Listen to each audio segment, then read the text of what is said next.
Regarding Men, episode 46, The Joker is No Joke. And this is a spoiler alert. We're going to be talking about some of the plot twists in here, so if you don't want to hear anything about the movie, you might want to go watch the movie first and come back and watch this later.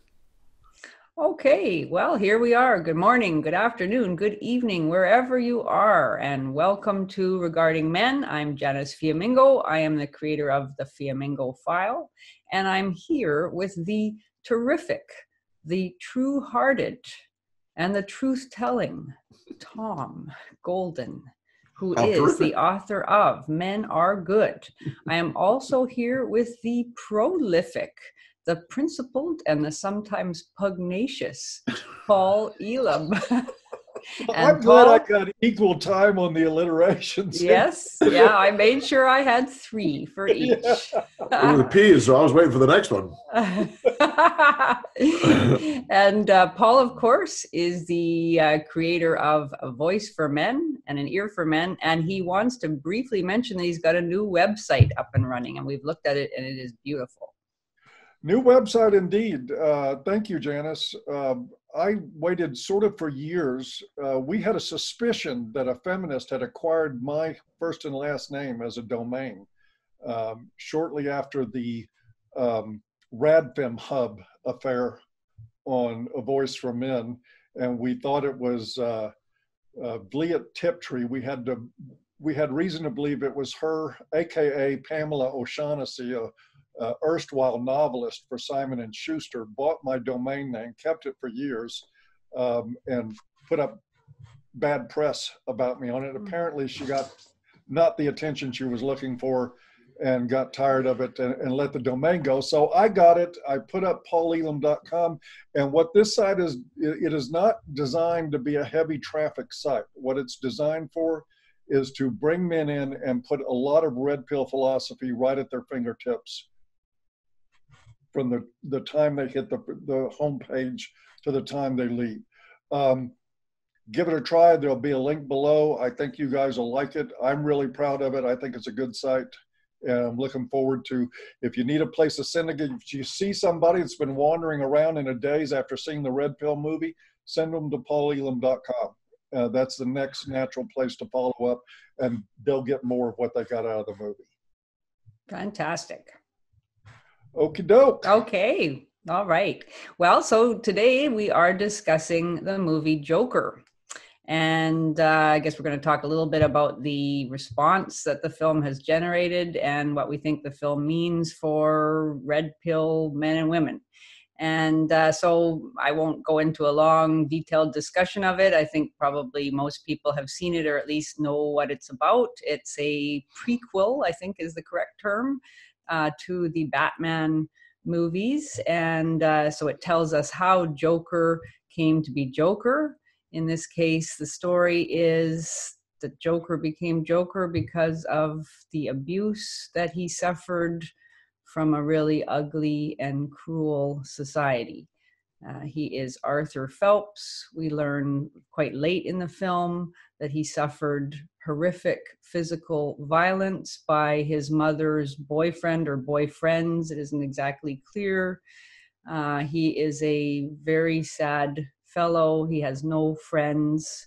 He has a very nervous laugh, or it seems even a condition in which he laughs uncontrollably when he's uncomfortable.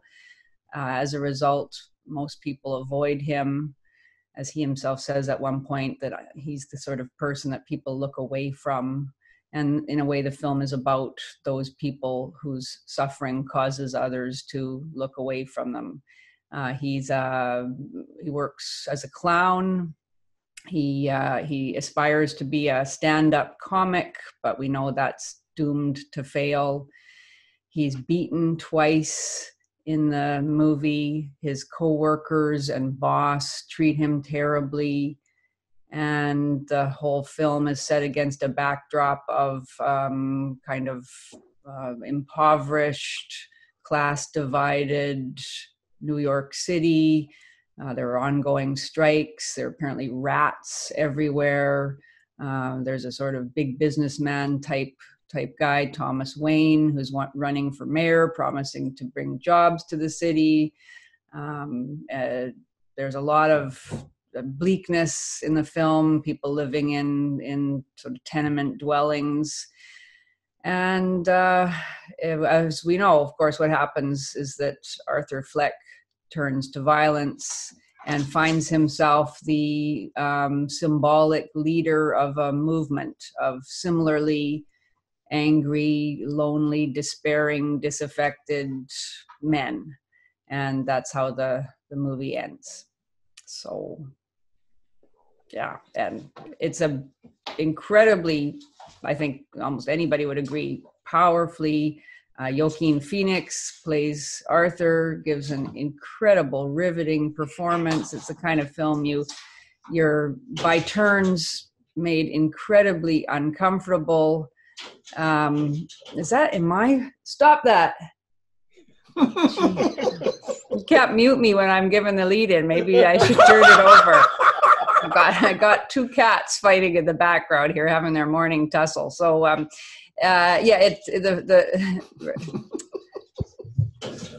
stop that. This is really bad. You can't tell cats to stop it either. No, you can't. It doesn't do any good. They're pulling the whole house down.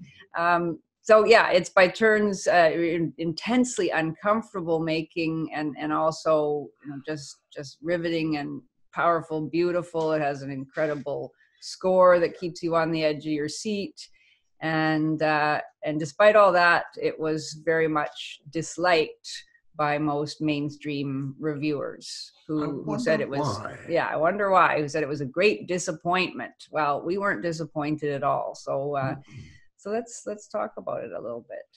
Movie the year I thought it was absolutely awesome. There's so many incredible points. I don't want to forget any more that I'm already prone to. One of the things I wanted to point out, I thought that they set him up showing this disorder that he has, that he laughs inappropriately, and Phoenix pulls this off brilliantly. You can see the separation of affect, this dead laughter, that it's hysterical and dead at the same time. And on the other side of that, you have this absolutely flat affect, no emotional experience whatsoever.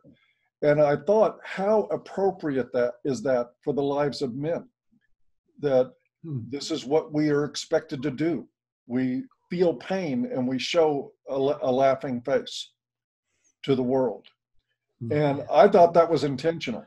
That was certainly letting us know. Now, the makers of this may have wanted to make more of a statement about mental illness, and they surely did make the statement about mental illness through the movie several times. But it also struck me as perfectly appropriate for the issues that we talk about in men. Yes.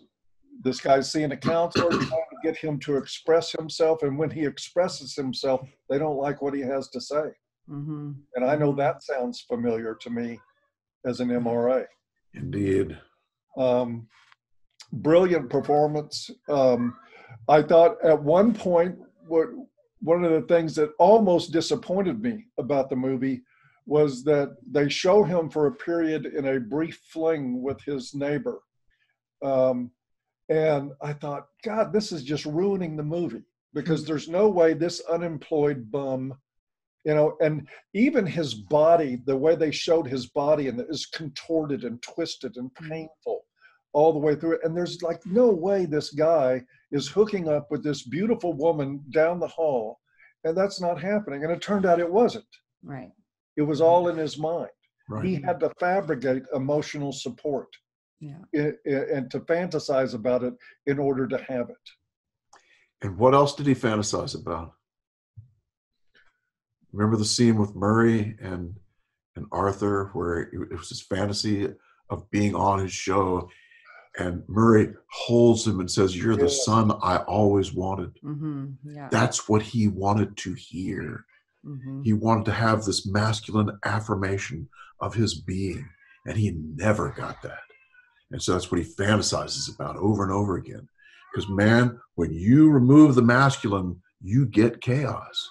And that, to me, was what the movie was about, was when you remove the masculine, you get chaos. You're going to get it one way or the other, And they got it. Yeah. And they set him up that way, showing that he believed a father who had abandoned him. It turned out that it was really just a figment of the crazy mother's imagination, Right. that she had ever been with the guy.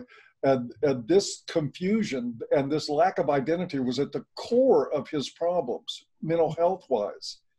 And the rage from that, eventually, Tom said, when you remove the masculine, you get chaos. Yeah, you get rage too. Yes.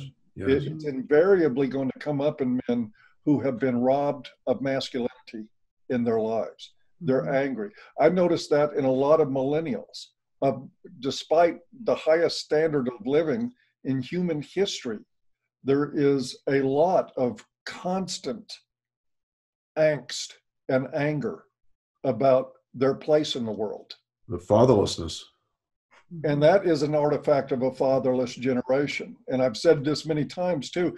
It isn't even whether or not individual men had fathers. I know millennials whose fathers were in the home, but they were a part of the values of a generation that was mostly fatherless. What they got from their peers was the values of a fatherless group. And you see that acted out now. It's absolutely amazing.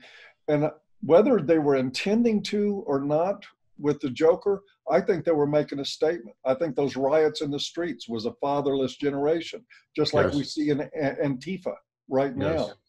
A bunch of fatherless young men angry at the world, looking to lash at anybody. We're not that far. It's probably why some of the critics hated this.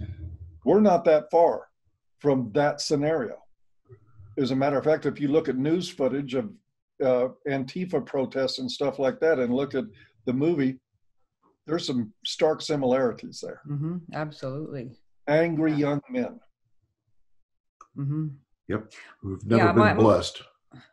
My sense of why so many critics didn't like this movie, because in many ways it seemed to me that, like, even 10 years ago, it might have been a movie that a lot of critics, and I'm thinking of critics as mainly, upper middle class sorts, pundits in our society who see themselves as the leaders and the arbiters of good taste and where one's sympathies should lie and all those kinds of things.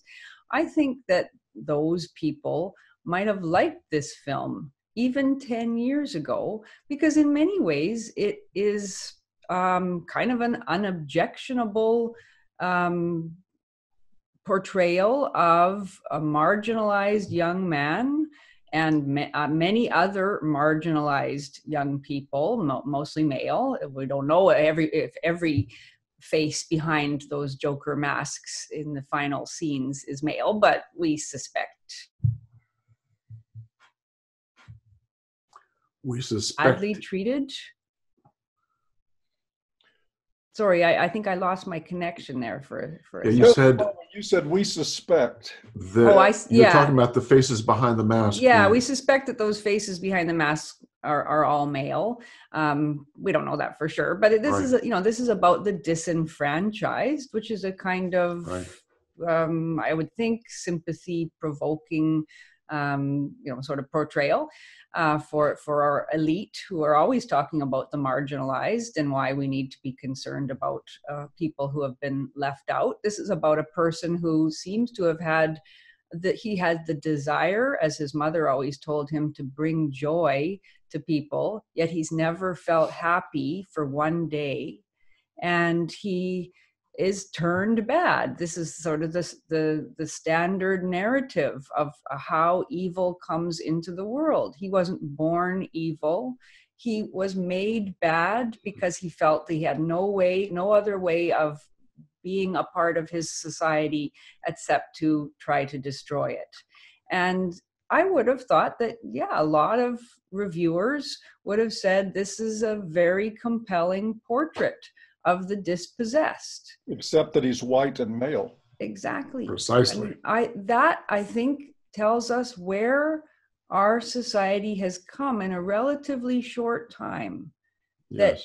That we absolutely can't. We love that narrative if it's about anybody but a white man, and we absolutely hate it when it's about a white man, because we have become so determined that white men only act out of privilege. They cannot be victims of society. They are the victimizers. And if this movie had been about somebody who was not a white man, who had had those kinds of experiences, there is no way it would have received the response that it has received. I mean, I read reviews that outright said, not in these words, but very clearly, there is no white man who could have had all these bad experiences. This is a caricature, of a white man's disenchantment. This is a fantasy. Yeah, essentially, this is a fantasy of what white men think they are experiencing, but we know they're really not. Oh, God. Yeah. It's not in my world. So this is simply an invitation to violence and they regarded it as such too. There was a lot of concern that that just, there's a whole legions of white men out there that are just one scratch away from going postal on the world, and if they see this movie, they might act out and shoot up the theater. That was, this is the hyperbole that was surrounding the release of this movie from the left. Yeah. But all it was it, I think, a brilliant and poignant expression that abuse, neglect doesn't have a gender or a race, and the left can't handle that. Mm-hmm. Right. Yeah. And that's the thing about the film too. It doesn't blame, it is not an anti-feminist film. It's not a right-wing film. It's not a white supremacist film. It's not interested actually in any of the categories that obsessively preoccupy, most of our arbiters of political correctness. It's not interested in race at all, really, I don't think. Not, with the very fact that all those men at the end are wearing masks. I think I saw some black faces. It isn't about race. It's not particular. Well, it is about gender to a large extent, because it's about a lot of the issues that men face, but it's not anti-feminist. The guy has bad experiences with women, and one can't help but notice that there are a number of single mothers in the film. He has that paradigmatic experience on the bus where he's, sitting behind a woman with her son. She's a black woman with a little boy. He's probably, 2 or so, maybe even less. I can never tell ages of kids. And, the Arthur character is making the little boy laugh. And it's one of the moments where you see the good heart that he has, and that genuine desire to bring joy to people. And the child does laugh. The child is delighted. And so for a few seconds there's this wonderful moment of connection. The mother notices and just immediately says, I forget what, quit harassing my boy, or, quit bothering my child. Yeah. He starts laughing uncontrollably. She becomes more agitated and angry. Eventually he hands her the little card that explains that his laughter is a disorder. It's not an intentional rebuke of her or mockery of her or anything. She sort of calms down. But, that's his experience of the world, where everybody, both his people he works with who know him and complete strangers, regard him as a creep. As a potential, isn't that a familiar meme? Yeah, exactly. And, as a potential threat to children or to anyone. And that woman's cruelty, like, she's not blamed per se. She's got her own problems, one assumes. And that's the vision of the film, that many people are not kind to Arthur. And yet we understand why they're not kind, because they're living in their own, private misery too. The woman down the hall who, she's certainly no angel. There's that opening scene when they're on the elevator together, and her lovely little daughter is prattling away about something, and she mimics taking a gun and pointing it at her head and blowing her head off. I'm not quite sure what that was supposed to mean, but one might assume that she's just so tired of listening to her daughter speak, that she wants to kill herself. It's not exactly the ideal mother's response to her little daughter's conversations. There were no Mothers of the Year anywhere. No, yeah, exactly. And I think that's one of the things that really bothers the critics as well. Although I would say that the movie is actually somewhat sympathetic to, to all these failed people, these failed mothers.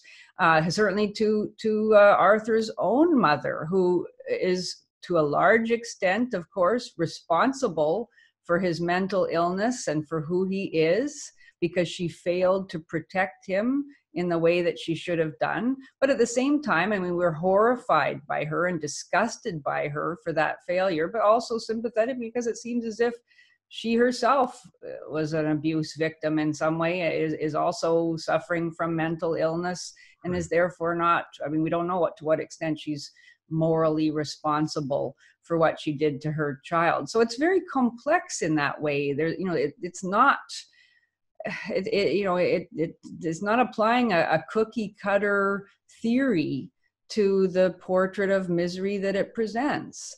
Yes. But the very fact that it does present a white man as absolutely miserable, not in any way entitled or privileged, I think just enrages the vast majority of critics. Yes.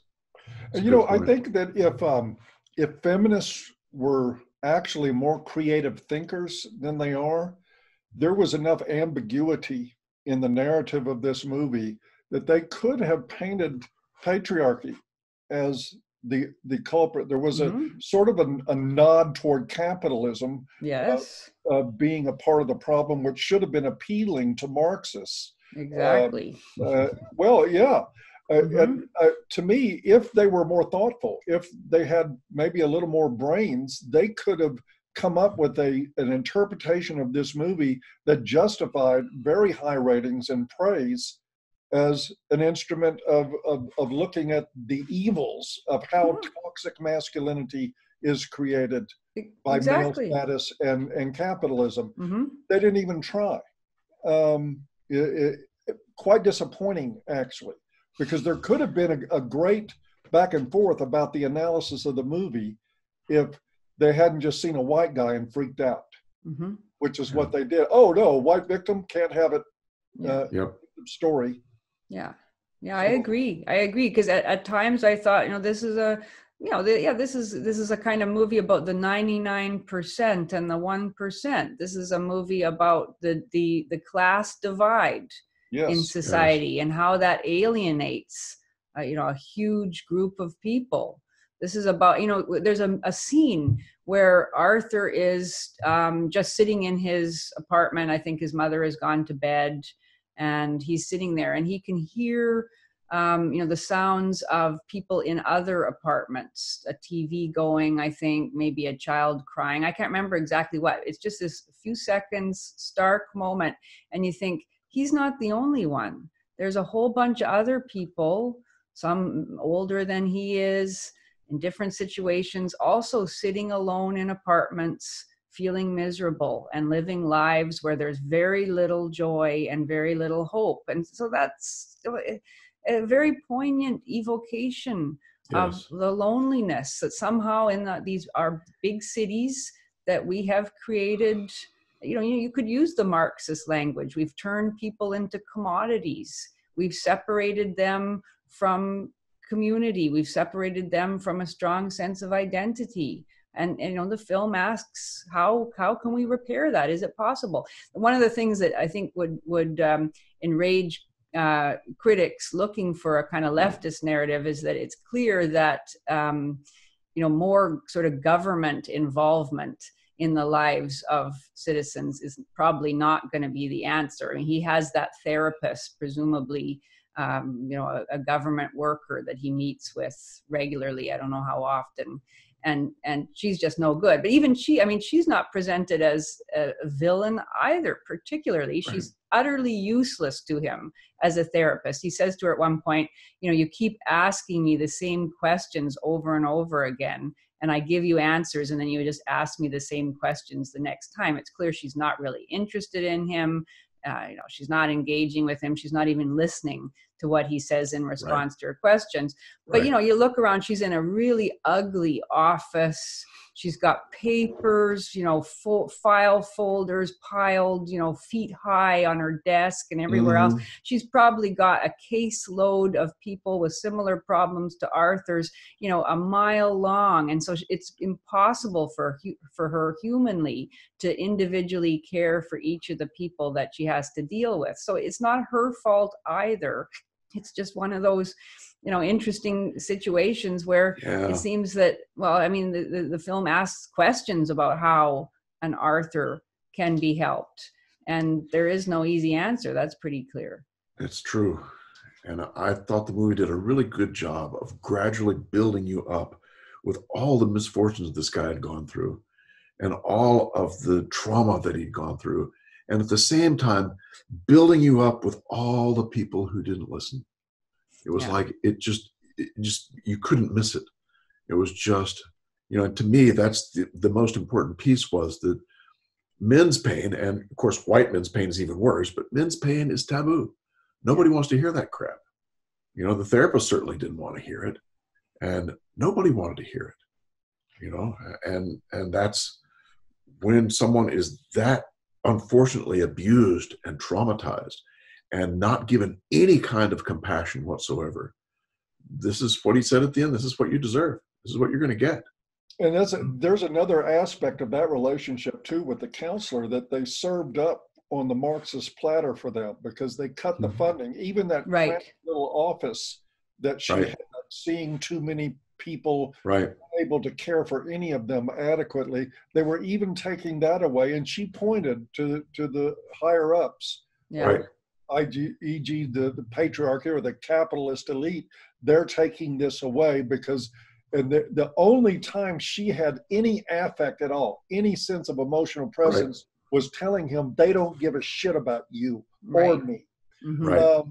And there was an opportunity right there for any self-respecting Marxist to make an argument for what the message of this movie was. But again, they were so freaked out that we have a sympathetic white male victim. They just can't get near it. It just absolutely... Yeah, it put them into quite a double bind, didn't it? Listen, what do we do? I feel bad for. Oh wait, he's white. Yeah, I mean, I think the film it really indicts everybody. Yes, in the sense that every person who has ever brushed off somebody suffering, who's ever not had time to listen, and that is every one of us, especially every one of us who's ever been mean to somebody or mocked somebody because they're socially awkward or weird, who's ever made them feel even worse for whatever, mannerisms they have that set them apart from others and make them unattractive to people. And everybody's done that. We're all implicated. Yes. And but I agree. The fact that this is a white guy suffering this, and that his violence is presented as justifiable to that extent. I don't think it's glamorized in any way. I mean, a lot of people said that this was an invitation, but it is justified. But it is presented as justified, and they just can't stand that. It really, to me, illustrates the degree to which we have now created, at least amongst elites, a culture in which it is impossible to feel any empathy at all for a white man. Right. And the more you believe that, the more you'll hate this movie. Yeah. I think it needs to be said, too, there's one pivotal scene in the movie where he's on Murray, I forget the guy's last name, talk show. Where he comes with the gun, and the tension building up to that moment is just staggering. I was literally not breathing for a few seconds before he produces the gun and shoots the guy. But he says, what happens when you take a mentally ill man and and that in a society that ignores his problems? Right. Mm-hmm. And then he answered his question. This is what you get. This is what you get. And he was saying, this is what you deserve. I think he said that, actually. Yeah. I think he said, this is what you deserve. Yeah. Yeah. Yeah. And even if he didn't, it was strongly implied. But yeah, I think you're Yes. right. I think he did say it. Yeah. But that was the message, that this is what society deserves. Now, I've had plenty of moments where I look at the suffering of men, and not just one race, but all of them. What happens to men in this culture? And it staggers me that we don't have more jokers. I'm just totally blown away. Paul, I had the same impression. It's like, where are they? How could it be that after all of this bullshit, there's not more jokers out there?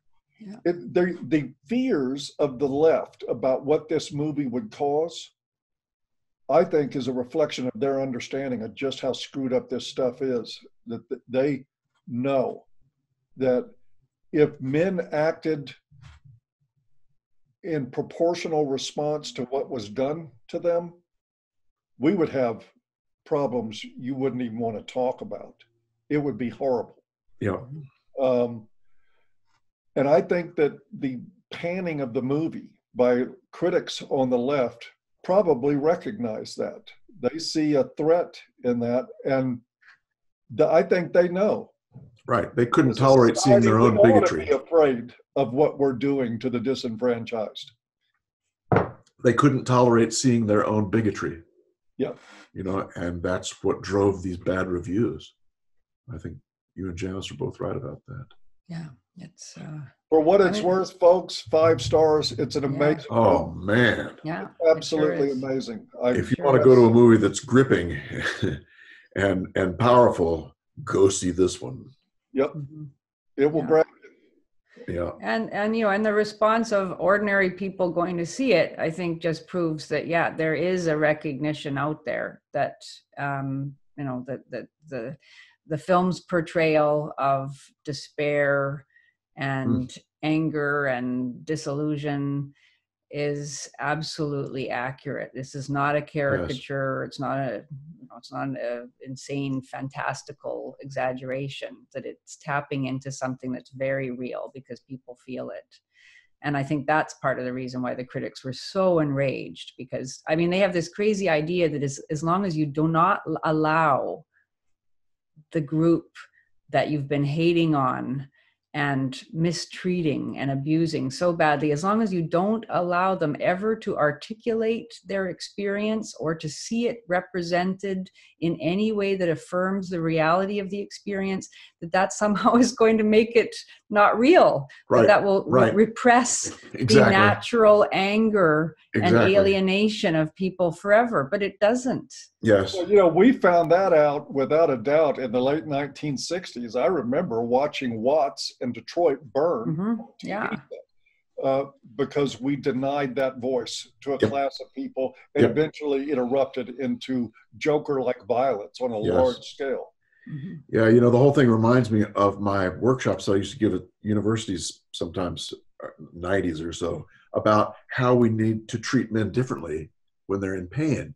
And this pissed off a small percentage, the feminists basically, pissed them off so bad, because how could you possibly treat this group of people in a special way? These people are the Nazis. You can't do anything for them. I think that's what we're seeing here. Something similar. Yeah. Now, unfortunately, it's not 2%. It's a lot more than that. It's a lot more than that now. 25 years on from when you were sounding the alarm. Yeah. Yeah. So great film. I guess we should we wind it up. Put up something at the beginning of this, a graphic that says "spoiler alert." Spoiler alert. I'm going to do that in the introduction.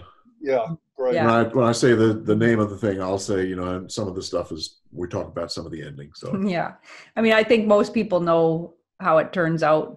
It is a prequel after all. So it turns out like an episode of Regarding Men. Not very happy. Not very happy at the end. Oh no, we're all smiling now. So what the hell? It was an amazing movie. Definitely worth seeing, even if you know how it ends. If you want to see something powerful. Yeah. Yep. Yeah. Okay. All right. All right. Good. So we'll see you next week. Oh, no PUTA, no humanitarian? Well, I think Todd Phillips deserves the humanitarian award for a really incredible incredible script, incredible directing, incredible conception. Yeah. Let's give the puta to all the critics who panned the movie because they couldn't stand seeing a sympathetic white guy. Yeah. We'll give them the Rotten Tomatoes. Yeah. Give them the rotten puta. Rotten Tomato puta. All right. Okay. That's good. Thanks for all your support, guys. See you next time. Indeed. We'll see you. Bye-bye. Bye-bye.